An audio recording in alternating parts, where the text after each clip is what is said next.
Okay, our next speaker is Carol Riggenbach, and she will look what we can look forward to if we fail to vote regarding our food supplies, our public and private lands at risk from gross governmental overreach. So Carol Riggenbach.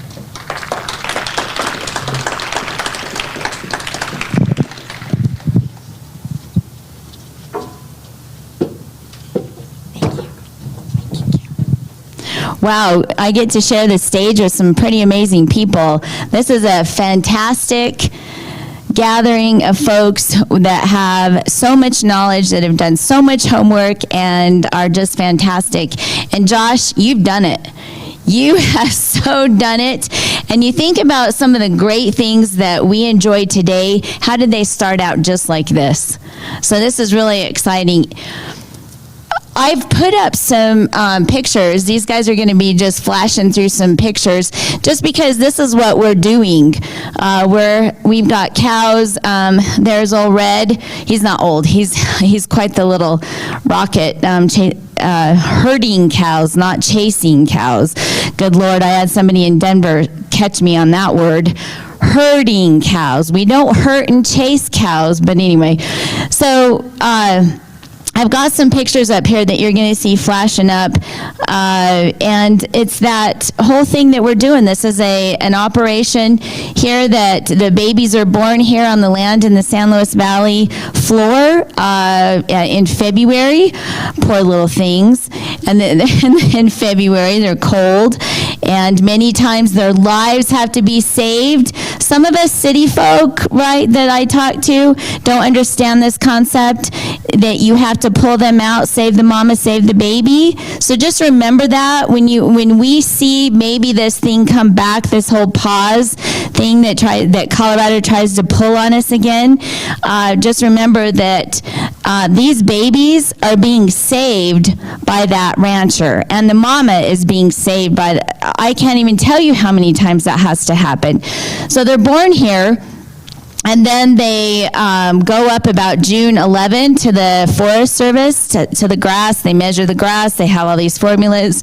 And if there's going to be enough feed, and we have to put them through the pastures. This BLM ground now is going to go federal. It's going to go forest.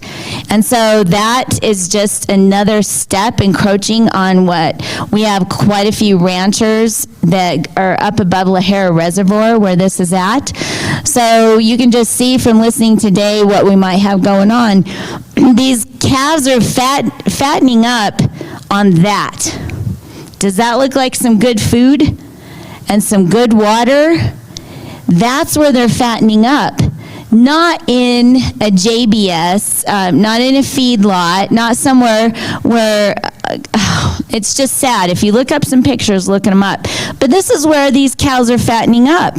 This is the kind of lifestyle we need to keep. This is what we need to keep going in the state of Colorado for the sake of all of us. And so we can eat that nice, healthy thing. And that may sound bad to some people, but they don't realize while they're eating that beautiful steak with their glass of wine and whatever else they got going on, well, if you're going to do that, you are going to stay healthy and strong. Just a side note, COVID-19, if you got vaccinated for whatever reason, if you're trying to heal from the vaccination, beef, look it up. Beef is one of the healing things that you can do to help heal from the shot. FYI. I'm a nursing home assisted living nursing home administrator. I got pissed off in 2020 when when they locked up my seniors, shut the door, and fed them like a dog. Now mama's mad, and that's why I'm here today.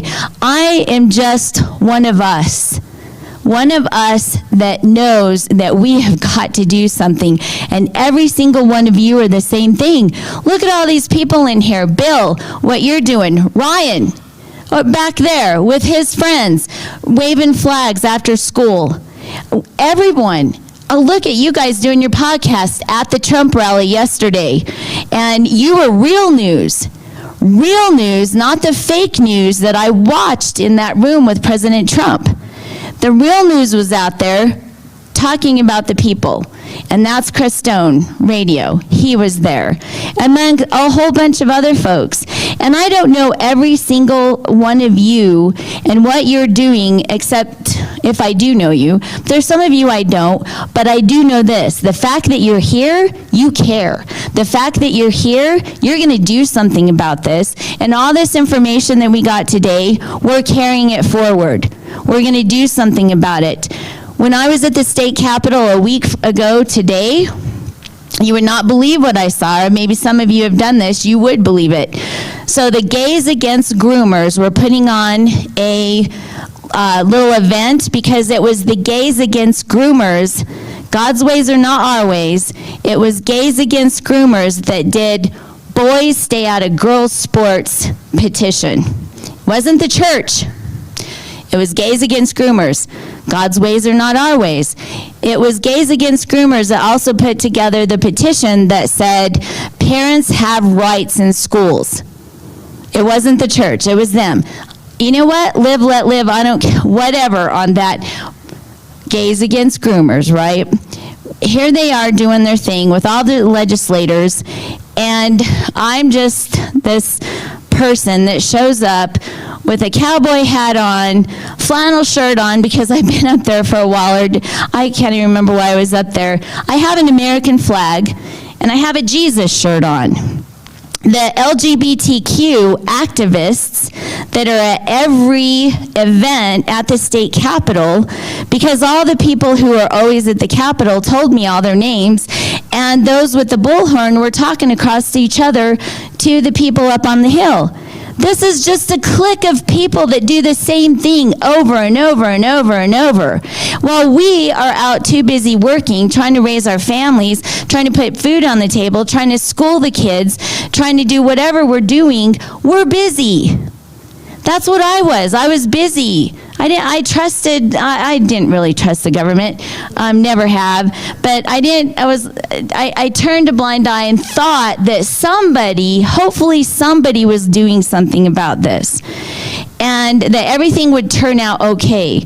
Well, it's not turning out okay, so now I have a chance to jump in. My kids are grown. I've had the ability to do it, sacrificing to do it, and I'm glad to.